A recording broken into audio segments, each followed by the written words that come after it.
할렐루야. 2021년도 우리 첫 번 금요 성령 집회로 모였습니다. 특히 금요일 날 우리가 하나님 앞에 모이는 성령 집회는 기도와 찬양이 있는 집회가 금요 성령 집회입니다. 우리 사도행전 16장에 보시면은 바울과 실라가 빌립보 지역에서 막 복음을 전하다가 점치는 귀신 들린 한 사람을 고치는 장면이 나와 있죠. 여러분 새해 들어서 절대로 소리 조금만 줄여주시겠습니까? 새해 들어서 절대로 점치지 마세요. 왜냐하면 점을 치는 그 뒤에 누가 있느냐면 귀신이 있습니다. 그러니까 귀신이 들려서 점을 치거든요. 그러면 점을 치는 그 순간 귀신의 영이 내 속에 들어올 수가 있어요. 그래서 점치지 말라고 하는 것입니다. 그래서 이제 그걸 고쳐주었는데 그 점치는 귀신 들린 사람을 데리고 있는 뒤에 있는 사람이 그 귀신 들린 사람을 통해서 돈벌이를 하게 됐는데 그 이제 자기의 수입원이 끊어진 것을 알고 바울과 실라를 고발을 합니다. 결국 그래서 실컷 얻어맞고 감옥에 갇히게 되죠. 그래서 이제 빌립보 감옥에 갇히게 되는데 그 감옥 속에서 바울과 실라가 뭘 했는가? 우리가 기억하고 있는 대로 한밤중에 기도하고 찬송합니다. 기도할 수 없을 때 그들은 기도했고 찬양할 수 없을 때 그들은 찬양했습니다. 그런데 기도와 찬송을 통해서 하나님이 어떤 역사를 이루셨는가? 갑자기 옥터가 흔들리게 하셨죠. 그리고 그들을 묶고 있는 착고가 다 풀어졌습니다. 그들의 메인 것들이 다 풀어졌습니다. 그러니까 우리의 상황을 자꾸 이렇게 힘들게 하고 우리를 가두고 있는 그것으로부터 우리가 자유와 해방을 받을 수 있는 방법이 기도이고 그리고 찬양입니다. 그러니까 어느 곳에 있든지 기도하면 하나님께서 메인 것을 풀어주십니다. 어느 곳에든지 우리가 찬양하면 우리를 묶고 있는 것들이 다 풀어지게 돼요.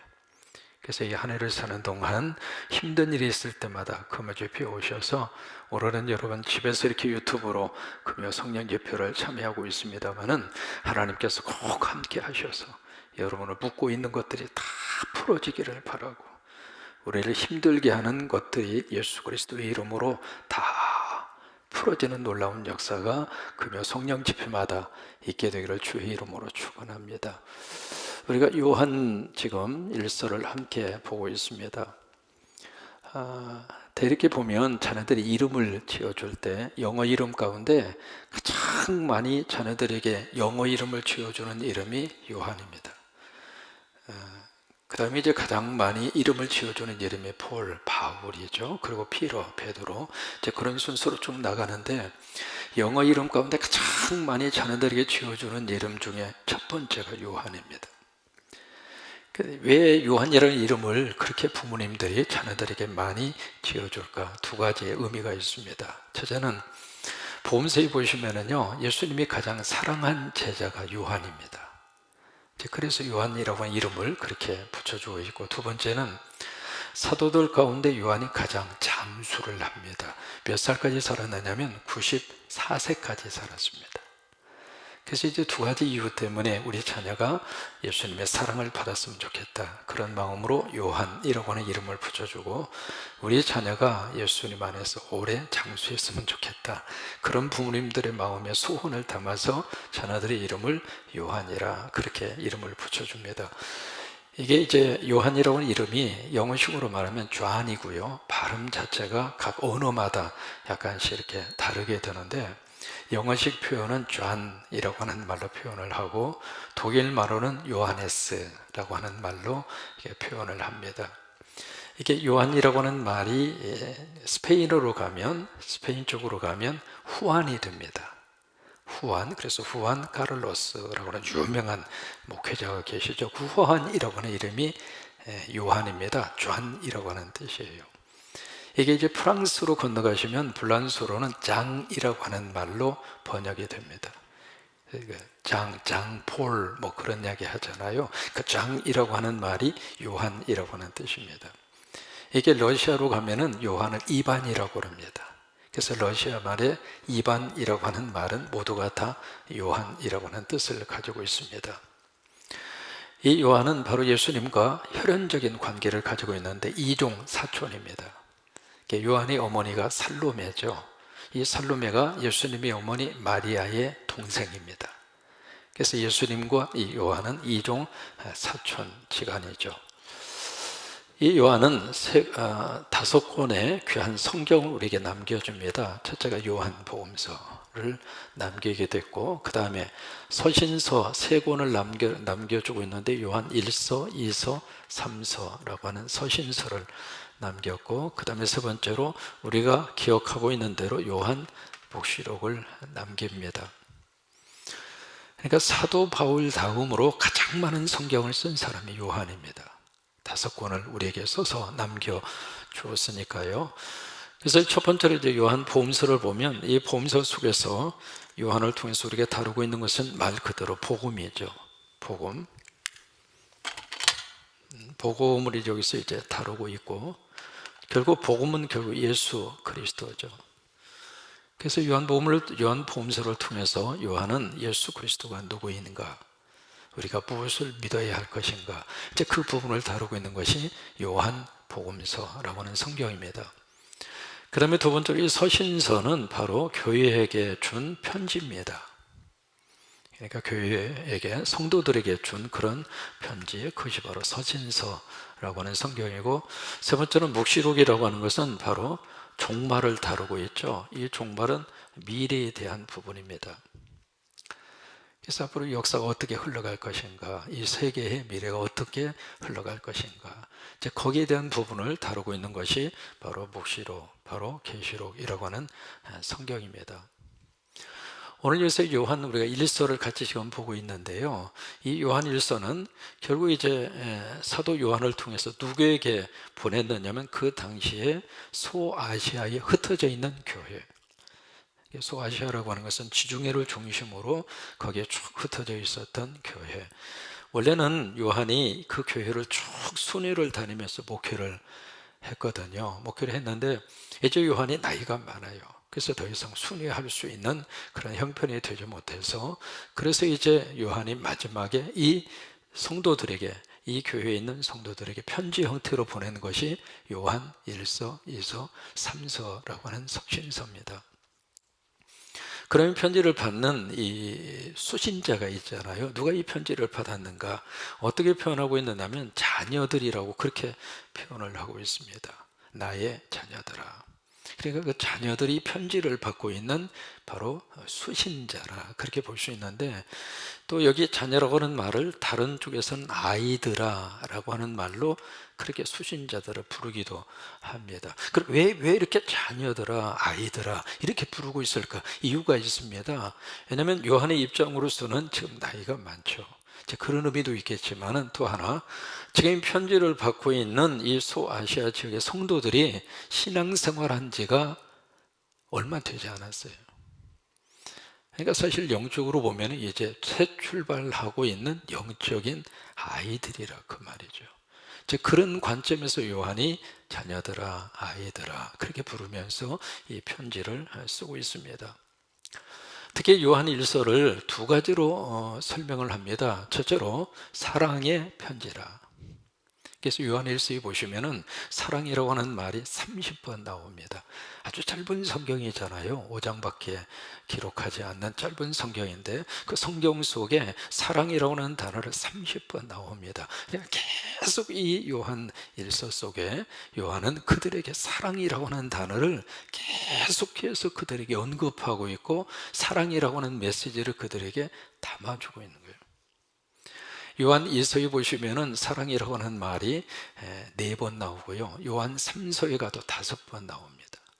그래서 요한 1, 2, 3서 전체 통틀어서 보면 사랑이라고 하는 말이 39번 기록할 정도로. 왜 이렇게 요한은 사랑을 이 편지 속에다 담아서 강조했을까? 이유가 있어요. 요한 자체가 예수님으로부터 사랑을 그렇게 많이 받은 거예요. 사랑은 받아본 사람만이 사랑을 흘러보낼 수 있습니다. 이 한 해를 사는 동안 예수님의 사랑으로 여러분 안에 충만히 채워지기를 주의 이름으로 축원합니다. 내가 누군가 사랑하고 싶어도 내 속에서 사랑을 끄집어낼 수 없기 때문에 괴로운 거예요. 사랑하고 싶죠. 한 가족에서 같이 부부로 살고 부모와 자식으로 살고 한 교회를 같이 섬길 수 있다고 하는 것이 이게 하나님의 특별한 섭리잖아요. 오늘 우리 권위 성도를 통해서 이 귀한 찬양을 받게 하시는 게 하나님의 놀라운 섭리잖아요. 이 귀한 찬양 여기 아니면 우리가 들을 수가 없잖아요. 여러분 있는 곳에서 아멘. 이게 하나님의 사랑이잖아요. 사랑으로 우리가 만나게 된 건데, 그러면 우리가 서로 만나서 사랑을 주고 사랑이 흘러갔으면 좋겠는데 그 사랑이 내 속에서 없다 이 말이야. 어느 정도 사랑이 없는가? 나 스스로도 이해하고 수용할 수 있을 만한 여유의 사랑조차도 우리에게 없는 거예요. 그러니까 내 안에 있는 사랑을 주려고 그러면 줄 수 있는 사랑이 없어요. 그러니까 막 몸부림치는 거죠. 사랑하고 싶은데 사랑할 수 있는 마음의 근거도, 사랑에 대한 능력도, 사랑에 대한 어떤 것도 우리 속에 없으니까. 그러니까 이 사랑은 어떻게 우리가 흘러갈 수 있는가? 받아야 돼요. 하나님으로부터 사랑을 받아야 됩니다. 주님으로부터 사랑을 받아야 돼요. 그래서 여러분 은혜 받으시고 말씀을 통해서 하나님의 복을 받으시고, 그리고 그 복을 통해서 하나님의 사랑이 내 안에 충만히 채워지면 그때 그 사랑이 흘러가는 거예요.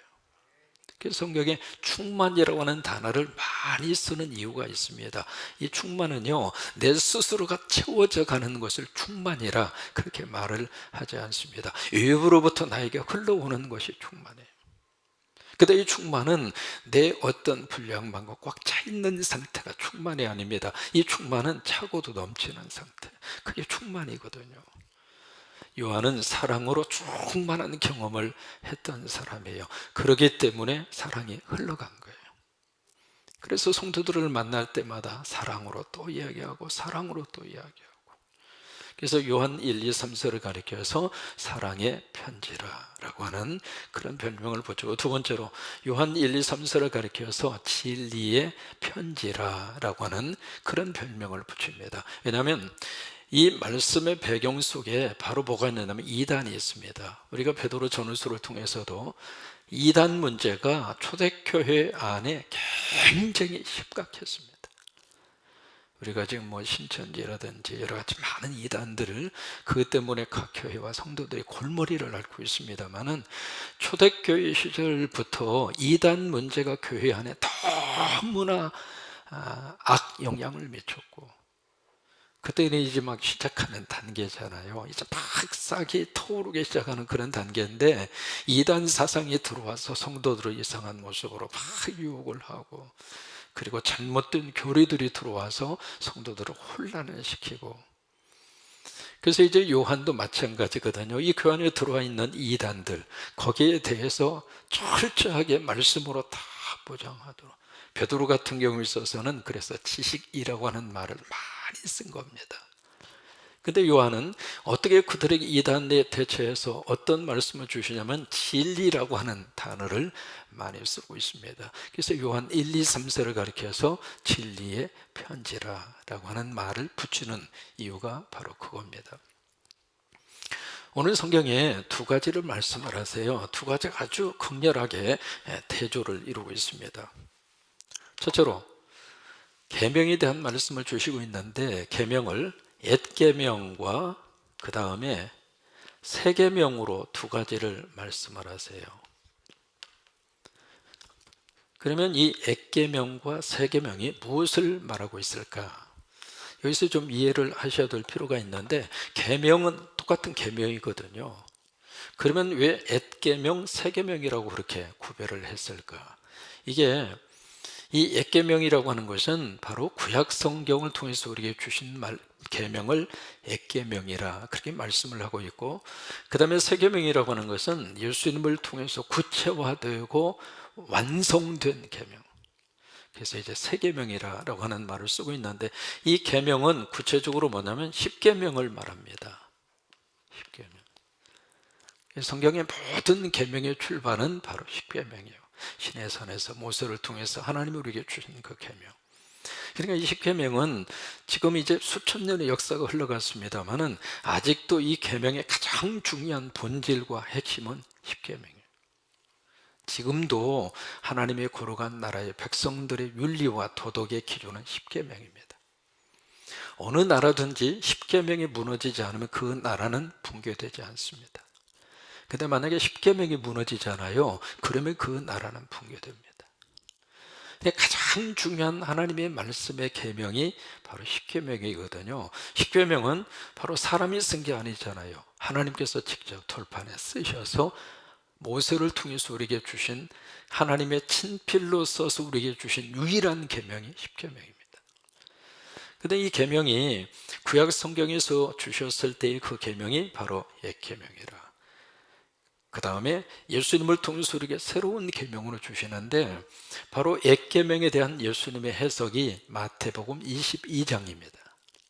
그 22장에 보시면 두 가지로 그 계명을 새로운 계명으로 해석을 하시는데, 첫째가 바로 수직적 사랑과 수직적 사랑, 그 다음에 두 번째 수평적 사랑, 두 가지로 요약을 해요. 그래서 모든 율법과 모든 말씀은 바로 이 두 가지 속에 모두가 다 압축이 되어져 있는데, 바로 이제 수직적 사랑이라고 하는 것은 하나님의 사랑이죠. 마음을 다하고 뜻을 다하고 성품을 다하여 주 너의 하나님을 사랑하라.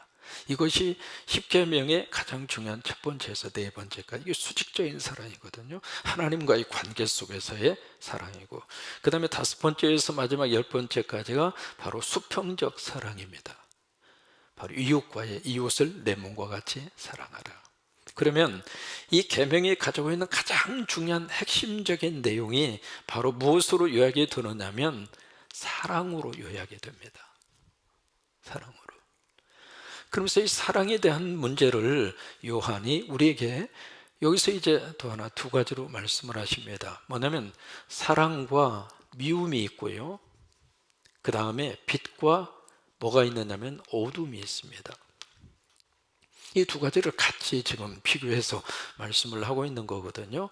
그러니까 빛 가운데 거하는 자는 사랑하는 자이고, 어둠 가운데 있는 자는 아직도 미워하고 있는 자이다. 그래서 그것에 이제 대입을 해서 이렇게 말씀을 하고 있거든요. 형제를 사랑한다 하면서도 미워하는 자는 빛 가운데 거하는 것이 아니라 어둠 가운데 거하는 것이다 라고 하는 말씀을 오늘 이 요한 1서 7절, 1장 7절에서 11절까지, 2장 7절에서 11절까지의 말씀이 바로 그거예요. 그러면 요한은 왜 이 편지를 통해서 사랑을 그렇게 많이 강조하고 있을까? 그 이유가 두 가지예요. 첫째로 계명의 가장 중요한 본질적인 내용이 사랑이니까, 그래서 그것을 강조하고 있고, 두 번째로 이 편지를 받고 있는 그 당시의 교인들이 아주 지금 어려움과 고통 속에 있습니다. 박해 속에 있어요. 그 박해 속에서 이 성도들이 이길 수 있는 힘이 무엇인가? 서로 사랑을 한 것밖에 없었어요. 우리가 생각하는 박해하고요, 그 당시 성도들이 느끼고 있는 박해하고는 천양제 차이입니다. 그 속에서 아무것도 보장되지 않는, 예수 믿는다고 하는 그거 하나 때문에 지금 생명의 위협을 느끼고 있고, 삶에 대한 모든 것을 다 빼앗기고, 그래서 박해를 받고 있는 그 성도들에게 서로가 하나가 되고 믿음을 지켜갈 수 있는 유일한 것이 서로 사랑하는 것밖에 없는 거예요. 여러분 지금도 마찬가지입니다. 이 어려운 시기에 서로 버틸 수 있는 것은 사랑밖에 없습니다. 가족끼리 서로 뜨겁게 사랑하면 밖에서 힘들어도 견딜 수 있거든요. 근데 이게 안에서 사랑이 제대로 충족되지 않으면 이게 어디 가서 그걸 견딜 수 있는 힘이 없는 거예요. 그래서 가장 중요한 게 어려움과 박해와 고난이 있으면 있을수록 서로 형제들끼리, 그 다음에 공동체 안에서 그 사랑을 느끼면 그 박해와 고난과 어려움을 이길 수 있는 힘을 거기서 공급받을 수 있다고 하는 거예요. 그래서 요한 사도가 사랑을 강조하는 이유가 바로 그거예요. 그 사랑이 없이는 이 서로 교회 안에 들어와 있는 이 성도들이 그 속에서 믿음을 지켜가면서 승리할 수 있는 길이 없으니까. 그래서 서로 사랑하라.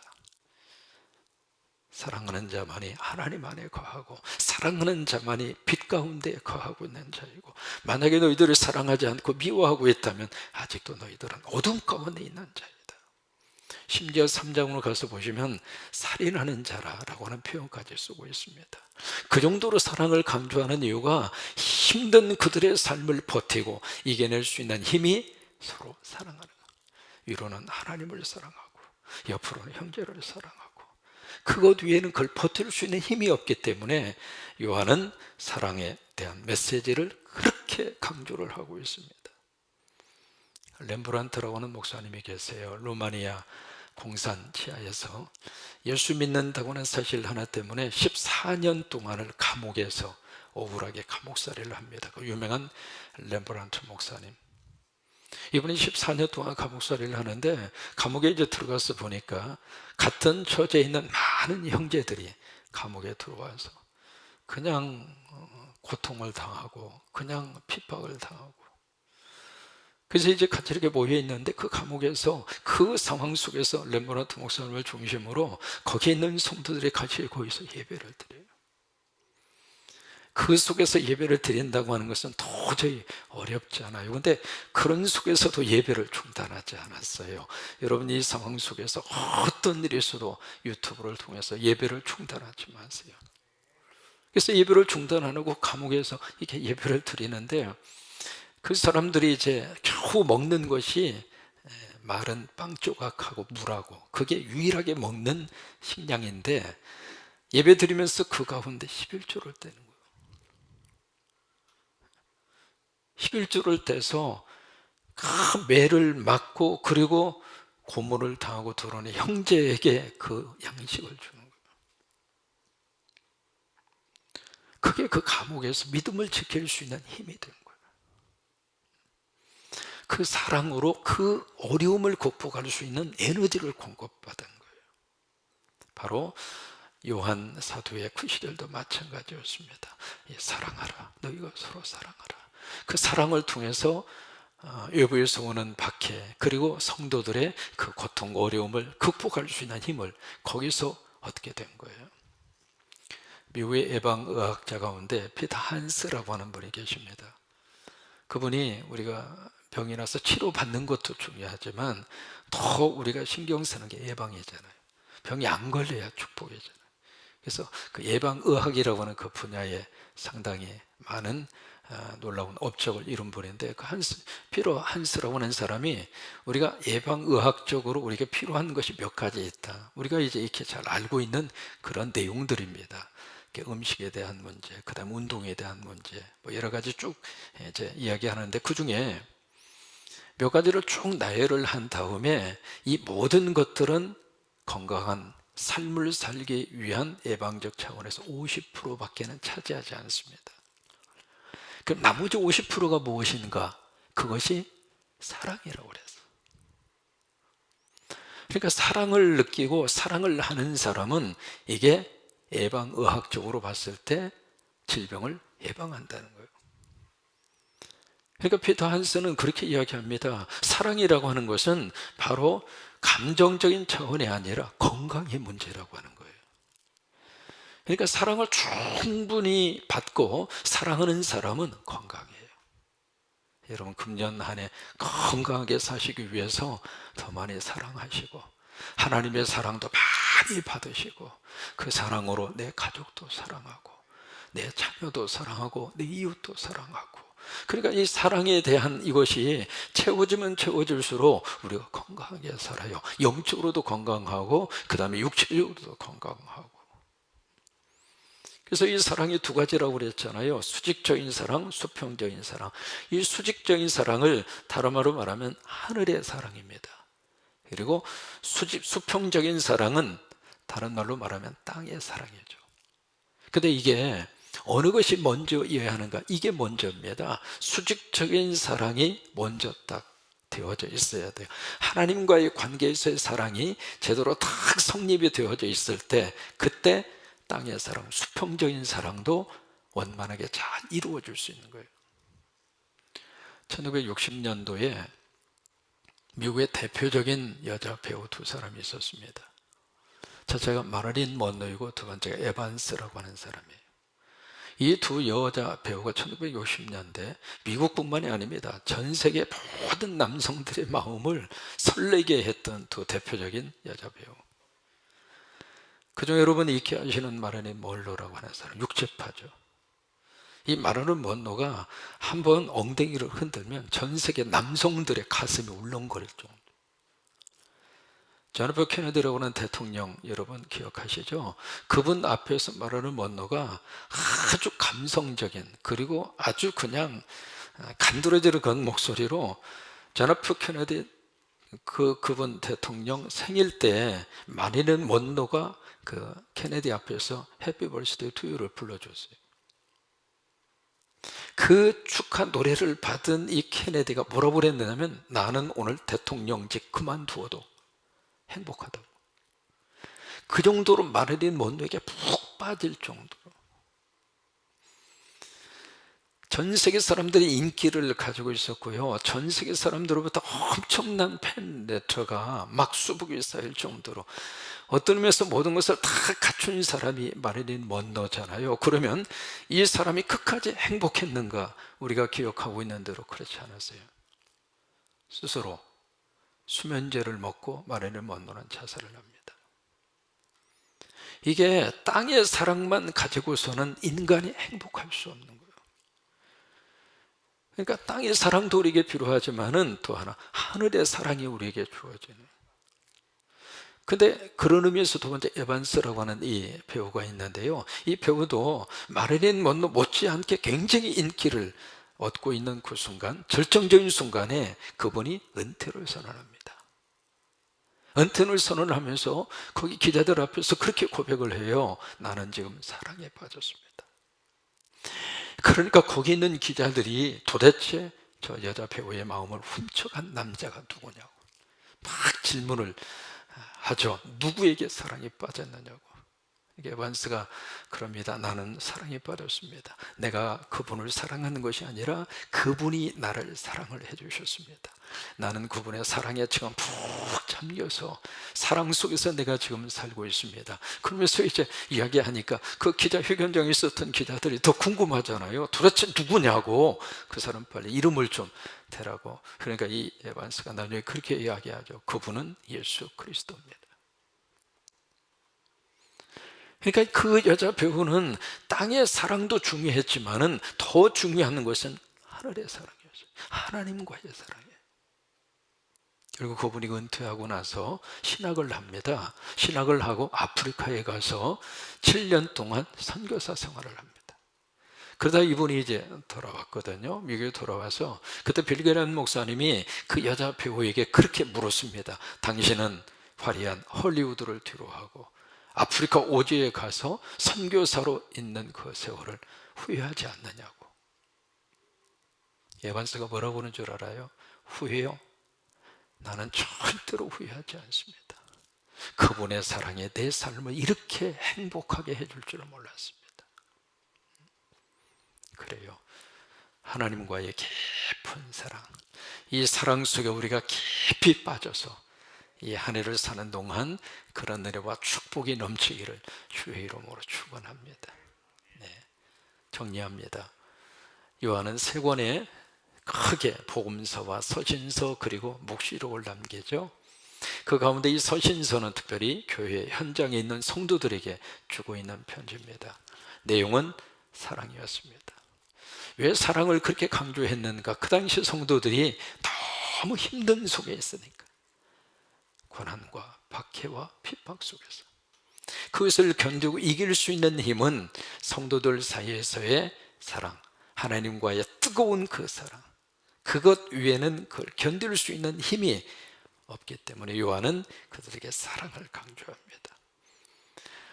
사도 요한이 94세로 세상을 떠나잖아요. 떠날 때 그분이 마지막까지 늘 성도들에게 외쳤던 말이 사랑이었습니다. 사랑하라, 사랑하라, 사랑하라. 그래요. 어느 목사님이 거기에서 이렇게 영감을 받으셔가지고 어느 교회에 부임을 하셔서 처음 첫 번 부임 설교로 사랑에 대한 설교를 했어요. 근데 설교를 하고 나서 성도들이 은혜를 받았죠. 그 다음 주에 갔는데 이 목사님이 똑같은 본문에 똑같은 내용으로 또 설교를 해요. 그러니까 성도들이 지난주 하셨는데 어떻게 똑같은 설교를 또 하지? 그리고 이제 부인 신방 하느라고 바쁘다 보니까 설교 좀 못하셨구나, 그리고 이해하고 지나갔어요. 근데 그 다음 주에 이 목사님이 똑같은 본문에 똑같은 내용으로 또 설교를 3번이나 하는 거예요. 그러니까 여기저기서 성도들이 막 웅성거리기 시작했죠. 도대체 이번에 새로 오신 목사님은 설교 준비도 안 하시느냐고. 근데 4번째 주에 가서 똑같은 제목으로 똑같은 본문으로 똑같은 설교를 또 하는 거예요. 그래서 이제 교인들이 도저히 참지를 못해서 거기에 장로님들이 목사님에게 찾아갔죠. 목사님, 설교 준비 안 하실 겁니까? 어떻게 똑같은 본문으로 똑같은 내용으로 설교를 한 달이나 하실 수 있습니까? 그러니까 목사님이 그렇게 이야기했다고 그러죠. 네, 이 설교대로 저도 살고 여러분도 살지 않는 한 나는 다음 주에도 똑같은 제목으로 똑같은 내용으로 똑같이 설교할 겁니다.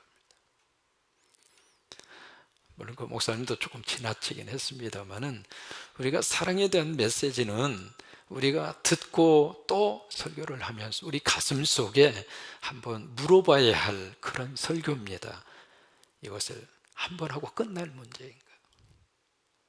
오늘 이 하나님을 향한 사랑, 이웃을 향한 이 사랑이 우리 안에 깊이 들어와서 작은 것부터 우리가 한번 사랑으로 실천하고, 먼저 우리 하나님의 사랑으로 충만히 채워져서 내 사랑하는 가족과 이웃을 향한 사랑이 이 한 해 동안 흘러 넘치는 축복의 한 해가 되시기를 주의 이름으로 축원합니다.